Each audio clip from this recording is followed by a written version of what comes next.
kami. Dan dialah Tuhan juga yang menilai kami. Tuhan, kami bersyukur kalau hari ini kami boleh ada di sini. Ini karena kasih dan anugerah, bukan karena kehebatan dan kebaikan kami, tetapi semuanya karena anugerah-Mu bagi kami. Terima kasih Tuhan. Saat ini juga hamba-Mu berdiri di hadapan-Mu. Hamba mengucap syukur berterima kasih karena hamba juga diberikan waktu kesempatan.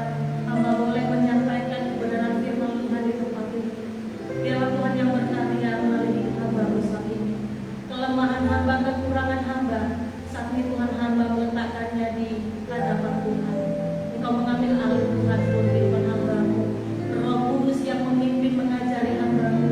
Apapun yang hamba pikirkan, apapun yang hamba sampaikan hari ini, saat ini, biarlah semua berasal daripada Engkau Tuhan, sehingga kami semua diberkati, kami dimengertikan akan kebenaran firman Tuhan. Tuhan, nyatakan isi hati-Mu kepada kami, supaya kami dalam hidup kami boleh menyenangkan-Mu Bapa. Kami boleh seperti yang Kau inginkan Tuhan. Kami tahu roh menurut, tetapi daging kami lemah. Kami perlu Tuhan Yesus yang senantiasa menolong dan menopang kami. Kami tidak dapat berjalan sendiri, tetapi kami perlu tangan Tuhan yang selalu menuntun kami, supaya kami tetap berada di jalan yang benar. Terima kasih Bapa. Hamba-Mu siap menyampaikan firman, dan biarlah kami juga semua hari ini dijamah, supaya semua firman, apapun firman yang disampaikan di renungan hari ini, kiranya Tuhan itu dapat bertumbuh, berbuah yang lebat dalam hidup kami. Terima kasih Bapak. Kalaupun saat ini ada sesuatu apapun yang mengganggu konsentrasi kami, mengganggu keheningan kami, mengganggu Tuhan ibadah kami patahkan, kami tolak di dalam nama Tuhan Yesus. Tidak berkuasa atas hidup kami, tidak berkuasa atas tempat ini, bahkan sakit pergumulan hidup kami percaya Tuhan Kau lebih hebat, lebih besar dari apapun juga. Terima kasih Bapak. Dalam nama Tuhan Yesus Kristus, kami siap mendengarkan firman. Dalam nama Tuhan Yesus Kristus, kami berdoa, kami mengucap syukur. Haleluya. Amin. Terima kasih Bapak Ibu.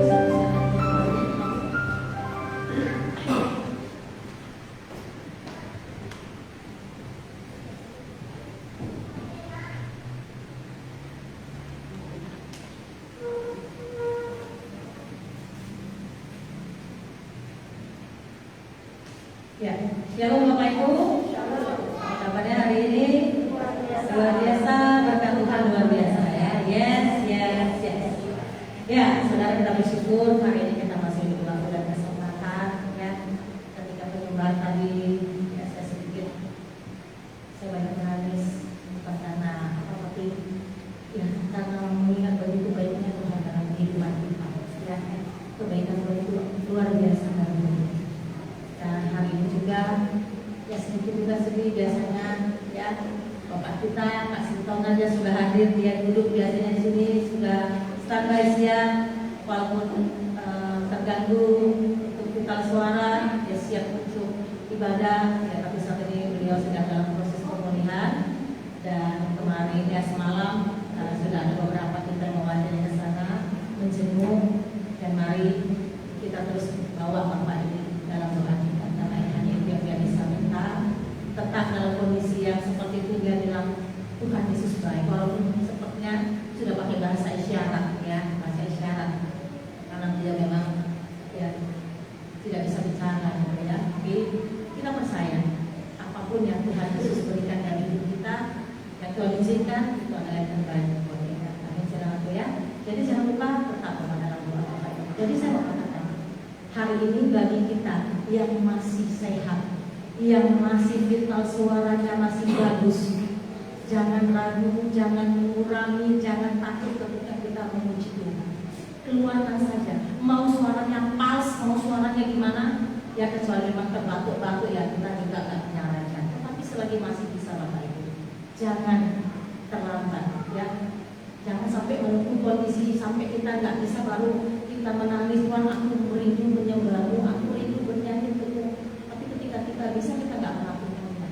Jadi mari Bapak Ibu, selagi kita masih mampu, selagi kita masih sehat, jangan sia-siakan waktu yang masih Tuhan berikan bagi kita. Amin. Ya Bapak Ibu, kita mau sharing firman hari ini. Kebetulan kita baru merayakan HUT RI kita yang ke-77 ya. Jadi saya juga mengambil tema hari ini ya dari Galatia 5 ayat yang pertama. Ya. Satu ayat dulu, nanti baru kita lihat lagi ayat-ayat pendukung lainnya. Ya. Galatia 5 ayat yang pertama. Boleh kita baca ya, itu judul berikutnya kemerdekaan Kristen. Kita baca bersama-sama Bapak Ibu. 1, 2, 3. Supaya kita sungguh-sungguh merdeka, Kristus telah memerdekakan kita. Karena itu berdirilah teguh dan jangan mau lagi dikenakan hukum perhambaan. Ya, satu ayat dulu. Ya Bapak Ibu, saya ambil tema kalau judul peringkat di Galatia ini kemerdekaan Kristen. Tapi saya mengambil judulnya, temanya yang lebih spesifik lagi, yang lebih detail, lebih supaya kita betul-betul menikmati. Saya mengambil temanya menjadi Kristen yang sungguh-sungguh merdeka. Ini saya ambil tema sendiri, ya walaupun nggak lari dari sini ya, tetap tentang kemerdekaan Kristen. Tapi saya mau mengambil temanya menjadi Kristen yang sungguh-sungguh merdeka. Ya, jadi Bapak Ibu ketika kita merayakan HUT, ya saya sedikit dulu cerita tentang HUT RI kita, karena ini berkaitan juga sedikit banyak ya. Ya, kita boleh melihat ya bagaimana meriahnya perayaan-perayaan di sana sini, di setiap desa, kota, di setiap pelosok-pelosok begitu banyak perlombaan-perlombaan meriah banget ya. Wah, sampai sepertinya kalau saya lihat tahun ini wah banget ya, karena beberapa tahun yang lalu kita nggak bisa melaksanakannya karena memang waktu itu pandemi ya. Jadi memang tahun ini kita bersyukur, bahkan gereja kita sendiri pun the first, pertama kali ya Pak, kita merayakan ulang tahun Indonesia, yang merayakan HUT RI kita yang ke-77 pertama kali. Waktu di Binjai juga seingat saya selama saya bergabung kita belum pernah mengadakan, jadi baru tahun ini. Dan terima kasih juga buat semua yang sudah aktif, berperan, sudah ikut, ya berpartisipasi, terima kasih ya. Jadi kita juga baru tahun ini, dan puji Tuhan juga walaupun nggak ramai banget, tetapi ada tetangga-tetangga juga yang ikut, ya meriahkan. Kenapa? Karena kita memeriahkan hari kemerdekaan. Jadi kita memang wajib, kita berhak. Jadi Bapak Ibu, kalau di dalam kamus KBBI, Kamus Besar Bahasa Indonesia, apa sih artinya kemerdekaan? Jadi kemerdekaan itu seperti ini Bapak Ibu artinya ya. Itu adalah bebas. Bebas, tidak terikat dan lepas dari tuntutan. Kemerdekaan adalah sesuatu yang sangat berharga. Banyak orang yang rela mati demi kemerdekaan bangsanya. Itu kemerdekaan. Kita bebas, kita tidak terikat, dan kemudian kita juga lepas dari tuntutan. Makanya waktu untuk memperjuangkan kemerdekaan Indonesia itu banyak pahlawan-pahlawan kita yang gugur, yang mati, ya banyak darah-darah tercurah, nyawa-nyawa melayang demi merebut, mempertahankan kemerdekaan Indonesia. Saya bukan cerita tentang sejarah karena saya juga bukan guru sejarah, tetapi begitulah Bapak Ibu proses bagaimana kemerdekaan itu ya untuk mencapainya. Ya, tetapi Bapak Ibu saya hari ini mau katakan kepada kita, hal yang seperti itu saja kita lakukan acaranya mewah banget, meriah, dari Sabang sampai Merauke meriah. Sekarang kita akan menarik kepada diri kita. Kita juga saat ini adalah orang-orang yang sudah dimerdekakan, ya, yaitu pahlawan kita adalah Yesus Kristus. Hanya berbedanya Bapak Ibu, kalau pahlawan-pahlawan itu mereka harus berperang, mereka yang harus melawan untuk mempertahankan kemerdekaan itu sehingga mereka melayani. Tetapi berbeda bagaimana apa yang dilakukan Tuhan Yesus Kristus. Dia satu Bapak Ibu, dia mati satu orang demi untuk seluruh manusia yang ada di dunia. Tetapi kalau pahlawan kita ya dia berjuang untuk bangsa Indonesia doang, dia kan nggak berjuang untuk yang lain, itu berbeda. Jadi Bapak Ibu kalau untuk pahlawan kita saja terkadang buat acara, buat penghormatan luar biasa. Sekarang bagaimana dengan kita orang-orang Kristen ya yang sudah juga dimerdekakan? Dimerdekakan dari apa? Dari dosa. Bapak Ibu. Saya dan Bapak Ibu itu sudah ditebus, kita sudah merdeka. Jadi seharusnya orang yang sudah merdeka itu tadi apa katanya? Bebas, tidak terikat, tidak ada lagi tuntutan apapun. Ya, jadi supaya saya akan bacakan buat kita kembali Galatia 5 pasal 5. Supaya kita sungguh-sungguh merdeka. Jadi kalau kita mau sungguh-sungguh merdeka, Bapak Ibu perhatikan ketika Bapak Ibu membaca, Bapak Ibu bacanya perlahan seperti ini. Kalau kita ya supaya kita sungguh-sungguh merdeka, jadi kalau mau sungguh-sungguh merdeka, Kristus telah memerdekakan kita. Artinya kita manusia berdosa, nggak ada yang bisa memerdekakan kita kalau bukan Kristus yang memerdekakan kita. Nggak ada yang bisa melepaskan kita dari belenggu dosa kalau bukan Yesus Kristus yang melepaskan kita. Jadi menjadi masalah apa? Karena itu berdirilah teguh dan jangan mau lagi dikenakan kuk perhambaan. Kita disuruh berdiri teguh. Sudah dimerdekakan ini sama Tuhan Yesus. Kita sudah ditebus.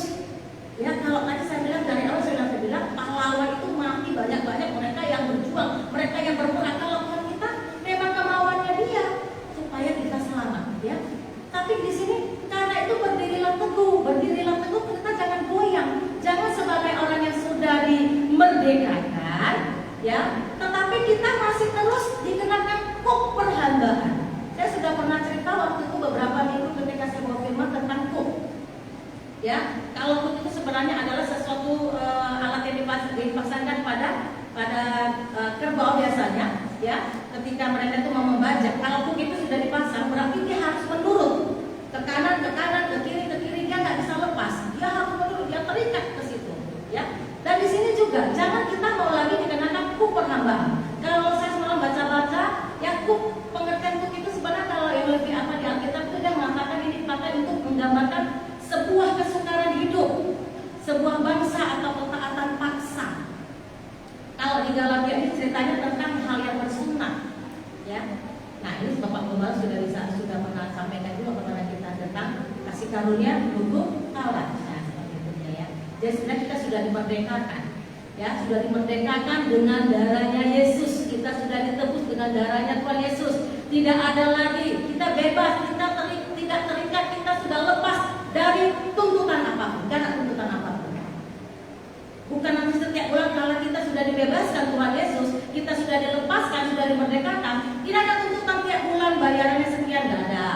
Tiap tahun kalian nanti akan bersedia, tidak. Justru Tuhan itu sudah lepaskan kita. Nah, yang menjadi masalah manusia ini sendiri yang tetap mau memakai kuk perhambaan. Maaf, terkadang ada adat istiadat, tradisi-tradisi. Padahal Tuhan sudah memerdekakan kita. Tuhan hanya mau apa? Kita bebas menyembah Dia, kita bebas memuji Dia, kita bebas menyampaikan Injil kebenaran firman Tuhan. Tetapi terkadang karena ada tradisi-tradisi, ada aturan-aturan terkadang yang membuat kita jadinya tidak bebas, terikat. Kalau di sini cerita tentang sunat, ya, tentang melaksanakan 10 hukum Taurat. Kalau cuma hukum Taurat saja yang kita prioritaskan, jujur kita hidup di luar Yesus, di luar kasih. Kenapa?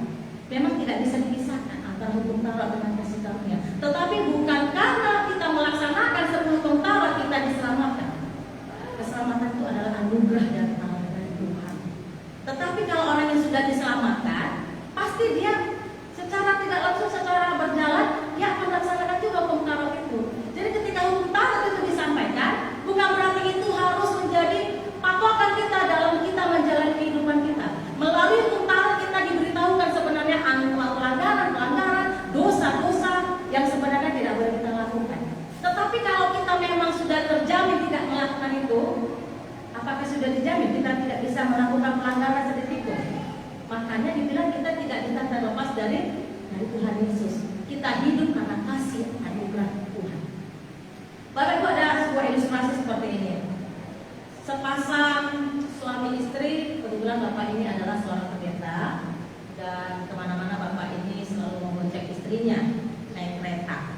Istrinya setia, kemanapun Bapak ini dia selalu mendampingin. Jadi pada suatu ketika mereka pergi naik kereta boncengan ke suatu desa pelosok-pelosok, ya.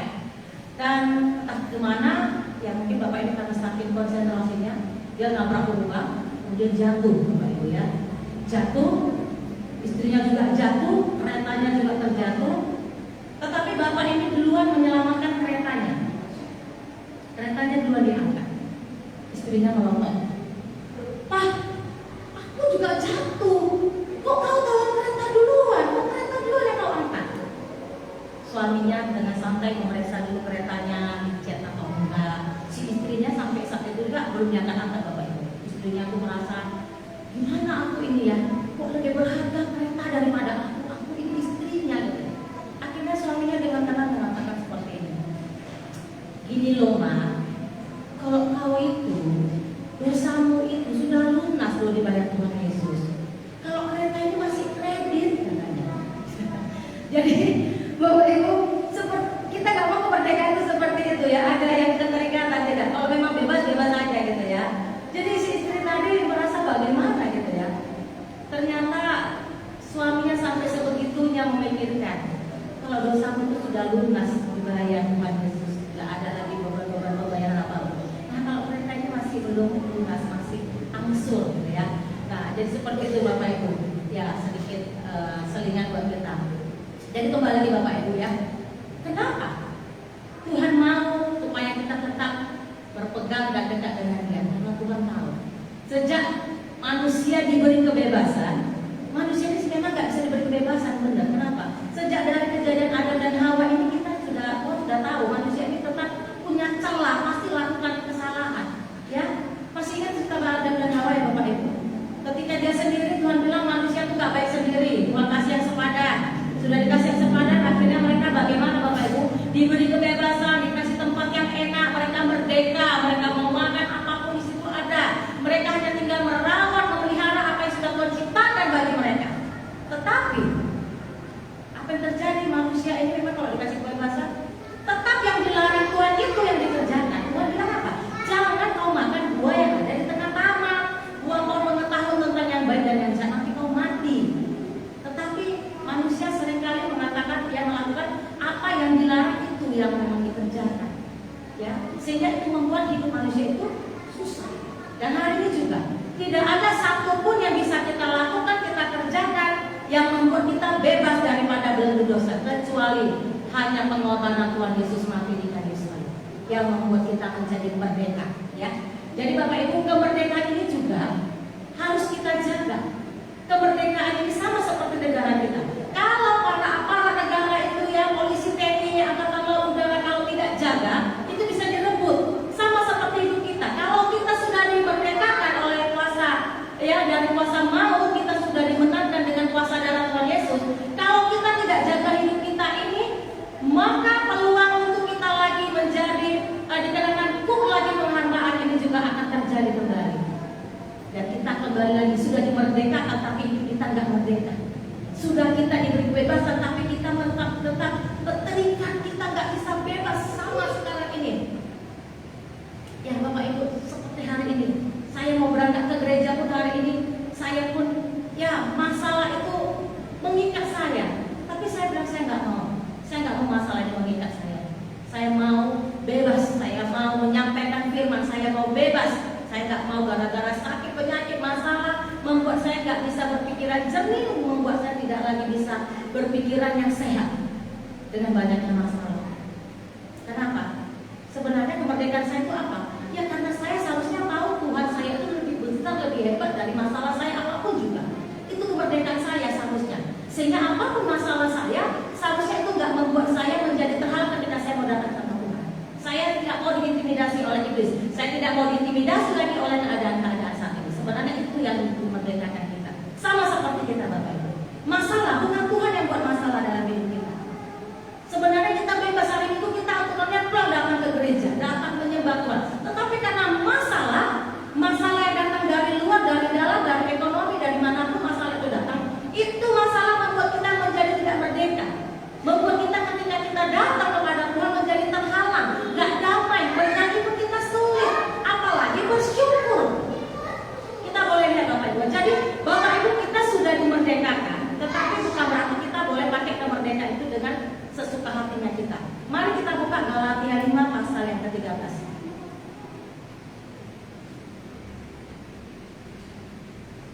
Kita buka Galatia 5 ayat yang ke-13. Kita baca bersama-sama Bapak Ibu. Semua sudah menemukan Galatia 5 ayat yang ke-13. Oke, kita baca bersama-sama. 1, 2, 3. Saudara-saudara, memang kamu telah dipanggil untuk merdeka, tetapi janganlah kamu mempergunakan kemerdekaan itu sebagai kesempatan untuk kehidupan dalam dosa, melainkan melayanilah seorang akan yang lain oleh kasih. Haleluya. Jadi Bapak Ibu, saudara-saudara, katanya itu buat saya, buat saudara, buat kita semua, kita sudah dipanggil untuk merdeka. Kita semua orang yang sudah diberikan kemerdekaan, kebebasan. Tetapi di sini janganlah kamu mempergunakan kemerdekaan itu sebagai kesempatan untuk kehidupan dalam dosa. Berarti Bapak Ibu, ini peringatan buat kita. Ya, kalau mungkin saudara membacanya saja sudah tahu apa maksud dan tujuan firman. Tapi hari ini mari kita sama-sama merenungkan kembali. Sebagai orang yang sudah dimerdekakan dari dosa, sudah diselamatkan dari yang seharusnya kita mati di kayu salib, jangan kita pakai kemerdekaan ini dengan sesuka hatinya kita. Bukan berarti ketika kita aku sudah lepas nih, aku sudah bebas, aku sudah diselamatkan dengan darah Yesus yang mati di kayu salib buat saya. Terus hari ini kita ambil pilihan, kita tetap hidup dalam dosa. Bukan itu yang Tuhan mau. Tetapi katanya jangan pakai kemerdekaan ini dengan sesuka hatinya kita. Berarti intinya Bapak Ibu, ketika kita sudah dimerdekakan, ya, sama seperti bangsa dan negara kita sangat menghormati para pahlawan yang sudah gugur. Bahkan makamnya pun setiap hari pahlawan itu diziarahi Bapak Ibu, ramai. Nah, kita juga seperti itu. Kita nggak perlu datang ke tempat di mana Yesus dulu dimakamkan, enggak, karena Tuhan pun tidak ada di sana. Itu hanya tempatnya saja. Dia kan sudah harus naik ke surga, ya. Tapi kita bukan harus pergi sana. Tetapi setiap apa yang sudah Tuhan lakukan dalam hidup kita, kita bolehlah mengingatnya itu dalam hidup kita. Jangan pernah lupakan. Jangan pernah lupakan kebaikan Tuhan dalam hidup kita. Dan Tuhan mau apa katanya? Kita harus melayani seorang akan yang lain oleh kasih. Sebagai orang yang sama-sama sudah dimerdekakan, layanilah sesamamu dengan kasih. Bagaimana kita menunjukkan kita orang merdeka, orang yang sudah diberkati, orang yang sudah terima Tuhan dalam hidupnya? Kalau dari bahasa kita pun kita masih bahasa-bahasa yang sama dengan orang yang tidak mengenal Tuhan. Dari bahasa-bahasa kita pun kita masih sama dengan orang-orang yang ada di pasaran sana. Kebun binatang, benda pusaka, semua keluar dari dalam mulut kita. Dengan mulut kita puji Tuhan, dengan mulut kita maki orang, dengan mulut kita marah-marah, sama, tidak ada bedanya. Jadi Tuhan hari ini katakan bagaimana? Ketika kita sudah sama-sama dimerdekakan, saya dan Bapak Ibu sudah dimerdekakan, mari tunjukkan kemerdekaan itu dalam kehidupan kita. Layanilah seorang dengan yang lain dengan kasih, tanpa mencari keuntungan. Kasih itu sangat luar biasa, Bapak Ibu. Kasih itu sangat luar biasa. Ketika kasih itu ada dalam hidup kita, kita pun bisa mengampuni. Saya pernah mengalami, makanya saya mengatakan bisa. Kalau kasih itu lebih besar, kita bisa mengampuni. Bisa. Jangan bilang tidak bisa, karena tidak ada yang bisa dibagi Tuhan. Ya. Kemudian Bapak Ibu, mari kita buka lagi 1 Petrus 2 ayat yang ke-16. Bagaimana seharusnya hidup sebagai orang yang sudah merdeka itu. 1 Petrus 2 ayat yang ke-16.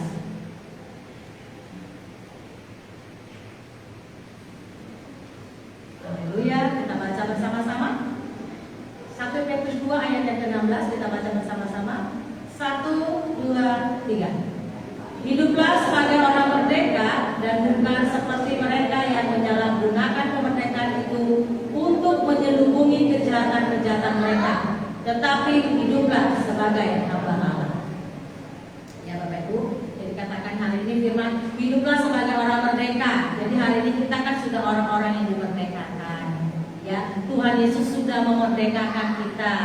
Kalau dulu itu merdeka, negara kita merdeka hasil karena perjuangan pahlawan, hari ini kita dimerdekakan bukan karena hasil kebaikan kita, bukan karena hasil perjuangan kita, tetapi semuanya karena hasil, ya, perjuangan Tuhan Yesus.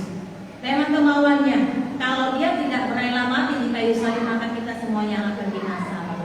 Ya, jadi katanya Hiduplah sebagai orang merdeka dan bukan seperti mereka yang menyalahgunakan kemerdekaan itu untuk menyelubungi kejahatan-kejahatan mereka, tetapi hiduplah sebagai hamba Allah.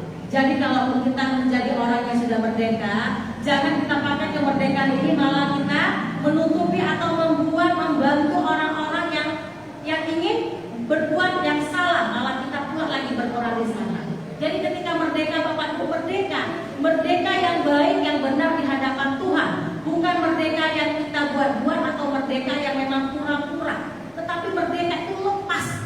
Kita lepas dari apapun belenggu dosa, perhambaan, adat istiadat yang saat ini selalu mengikat kita, mengintimidasi kita sehingga membuat kita tidak bisa kita bebas. Gitu loh. Kita luar biasa, kita bersyukur karena kita sudah diberi kebebasan sehingga kita tidak terhalang waktu, tempat ketika kita mau puji dan menyembah nama ini. Karena tidak ada yang bisa, sekali lagi saya mengatakan tidak ada yang bisa menyelamatkan kita kecuali Tuhan Yesus Kristus.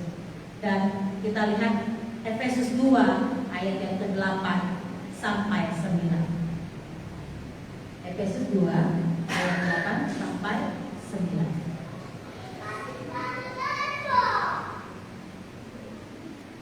Haleluya. Kita baca bersama-sama Bapak Ibu, hari ini kita akan baca bersama-sama ya. Efesus 2 ayat yang ke-8 sampai 9. Demikian firman Tuhan, kita baca bersama-sama. 1, 2, 3. Sebab karena kasih karunia kamu diselamatkan oleh iman. Itu bukan hasil usahamu, tetapi pemberian Allah. Itu bukan hasil pekerjaanmu. Jangan ada orang yang memegahkan diri.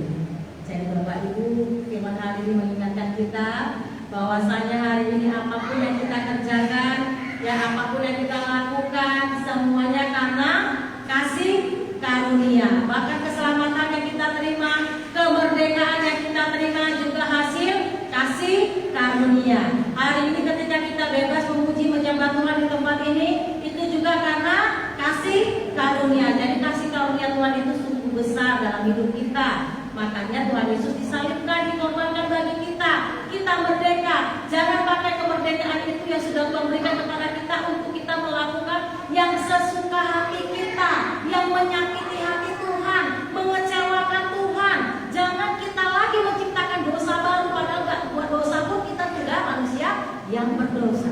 Tidak ada yang bisa menyelamatkan kita kecuali Tuhan Yesus. Jangan sampai saat ini ada lagi yang mengatakan, aku belum bisa percaya bagaimana Tuhan itu. Aku belum bisa melihat bagaimana kuasa Tuhan itu. Kalau engkau tidak mengalaminya, engkau bisa melihat melalui orang lain. Tetapi kalau orang lain bisa merasakan, pasti engkau juga akan bisa seharusnya. Kenapa? Karena kita tidak ada perbedaan, roh yang sama yang Tuhan berikan buat kita. Tidak ada perbedaan, saudara. Ya, dan jalan itu cuma satu. Ya, yang sampai kepada Allah Bapa itu hanya satu, melalui Tuhan Yesus. Keselamatan juga hanya satu, hanya melalui Tuhan Yesus. Jangan sampai kita nggak tahu jalan itu mau dari mana. Ya, oke, dikatakan banyak jalan menuju ke Roma, tetapi jalan menuju ke surga hanya satu, melalui Tuhan Yesus. Jadi harus kita kenal, harus kita tahu dari mana kita bisa merdeka. Kenapa kita bebas? Terus kalau kita bebas kita mau ngapain? Jangan kita sampai tidak mengerti kebebasan yang Tuhan beri kepada kita. Bebas, tetapi bebas dalam tanda kutip ada aturan mainnya, bukan sesuka hati kita. Bebas menjalani kehidupan, tetapi kehidupan yang sesuai dengan kehendak Allah. Amin, saudaraku. Ya, saudara, saya ada punya satu ilustrasi kembali, satu lagi. Ya, ini cerita tentang mungkin anak ini tidak sering mendengar bagaimana cerita tentang Tuhan Yesus, bagaimana Tuhan Yesus bekerja, bagaimana Tuhan Yesus berkuasa.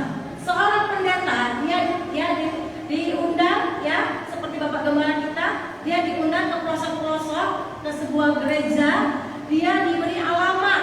Kemudian Bapak pendeta ini pergi ke sana, dan ketika dia sampai di sana, dia tidak tahu jalan yang tepat itu, alamat tempat itu yang mana gerejanya, sehingga dia berjumpa dengan seorang anak. Kemudian dia panggil, "Hei nak, sini sebentar."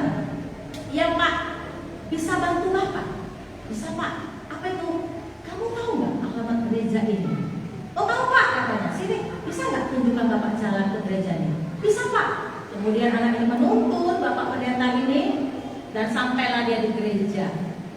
Setelah dia sampai, pendeta ini mengucapkan, terima kasih ya nak. Ya Pak. Kemudian anak ini berbalik badan, Bapak pendeta pun memanggilnya kembali. Hei nak, nanti malam datang ya. Mau ngapain Pak? Kalau bisa ajak teman-temanmu ya.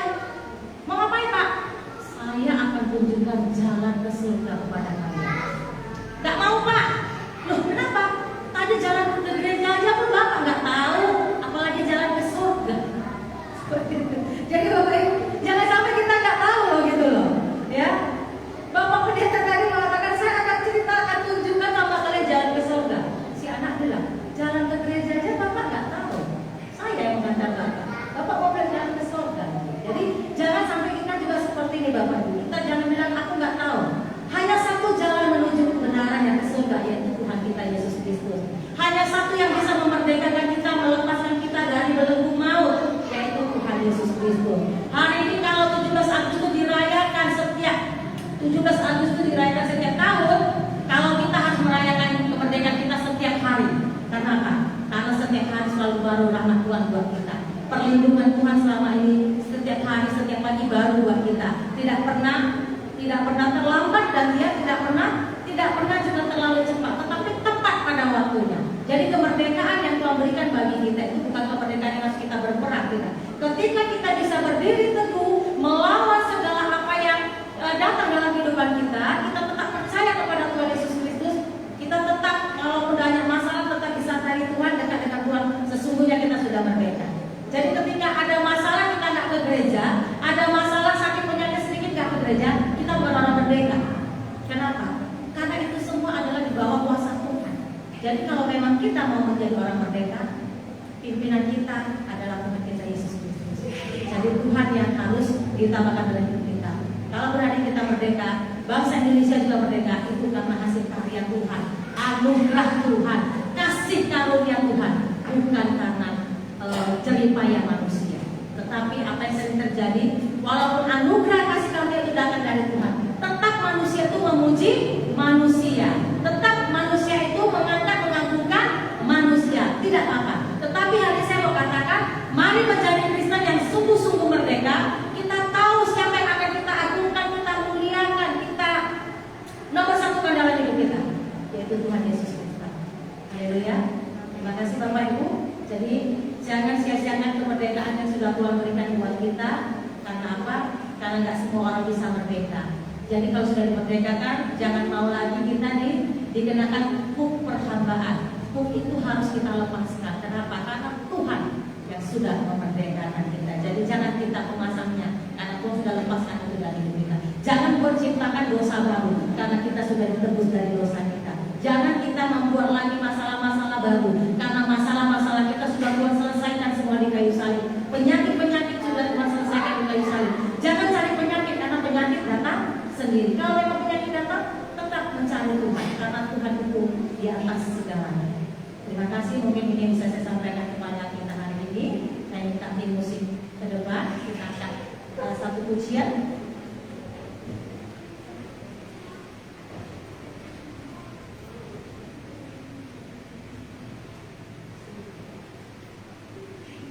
Bapak Ibu, saya yakin dan percaya kita semua adalah orang yang sudah merdeka. Dan apapun hari ini kita dengar sama-sama, biarlah Tuhan yang mengisi kemerdekaan dalam hidup kita. Biarlah Tuhan yang menilai setiap hati dalam hidup kita.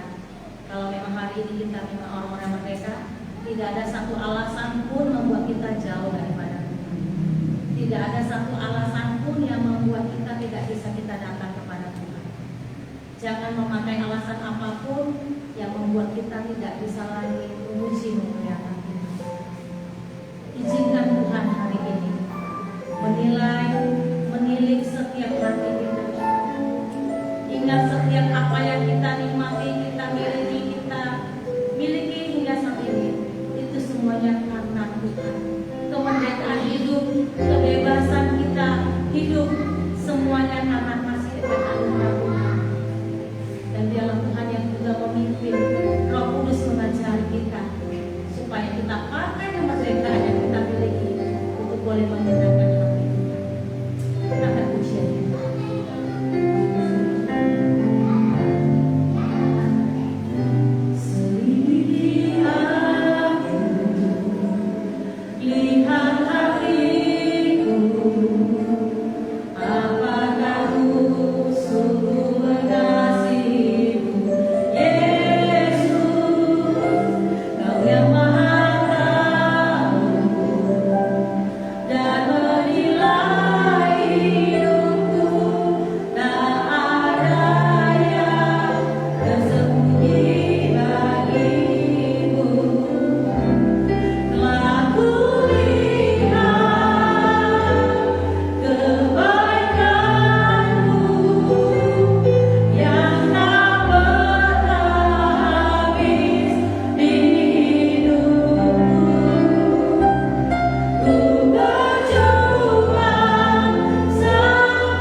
biarlah